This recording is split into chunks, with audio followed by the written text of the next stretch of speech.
Welcome to LUTV News' Dirty Pop, where we give you all the dirt in the world of pop culture. I'm Dominique. And I'm Jade Moreau. Finding love is a beautiful thing, and I love to watch it in the comfort of my own home.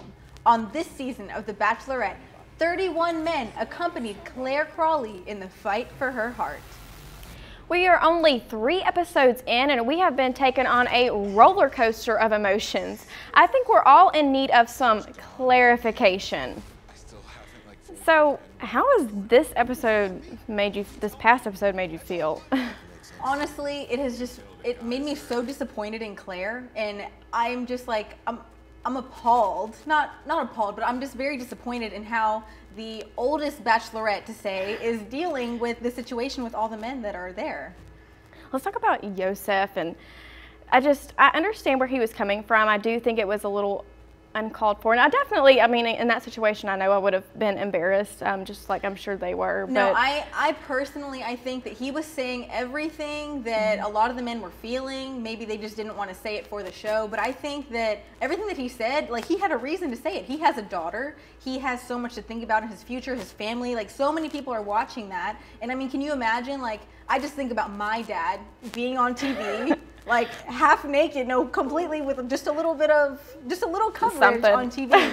I just thought it was very unprofessional for her to ask for that. I didn't really like it, but I think he did go a little overboard with her yelling at her and everything. I think that was a little bit too much, but overall, I think that I guess he left, and I guess it's good that he's gone, that they found out that he's not a match for her. Just his reaction, though, I think he had already decided that he really just kind of wasn't feeling it, and that's fine, but I think he should have just left instead of, causing a fight, because you saw her reaction. He knew that what he was saying was going to, was going to set a bomb off, and sure enough, it did, and it just... Yes.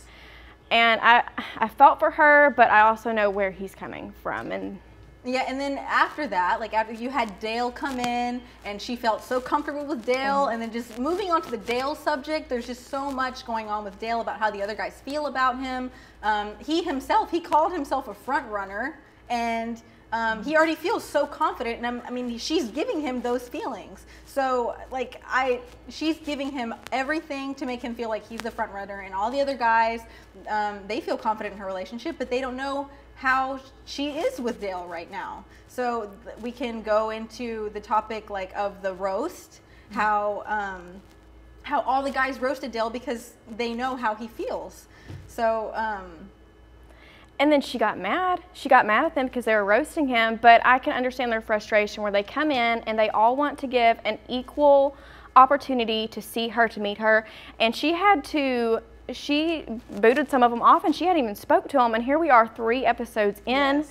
They haven't got their opportunity for one-on-one dates. They haven't even gotten their group dates. So here there are all this tension already, and I feel like she's just causing it more. So I will say Dale was my first pick to begin with. I still like Dale, but I really think he has shown some ugly colors, because he told them, he had the talk with them, the bro on bro talk, and here he was first right out of the box. He comes in and he goes and interrupts that date with one of the guys, and And I think that it's really good that she felt comfortable. Like he came out and she was like, oh, you know what? I think that I just found my husband, and that's good. It's good, but you do need to give other people that opportunity, or just don't be on the show. Like she's had plenty of opportunities in her life, and then whenever they did go on a group date, after the roast, all she had to talk about was Dale. Like, oh, you said this about Dale. What's all about that? And then she has a smile on her face, and it just makes me look at her and think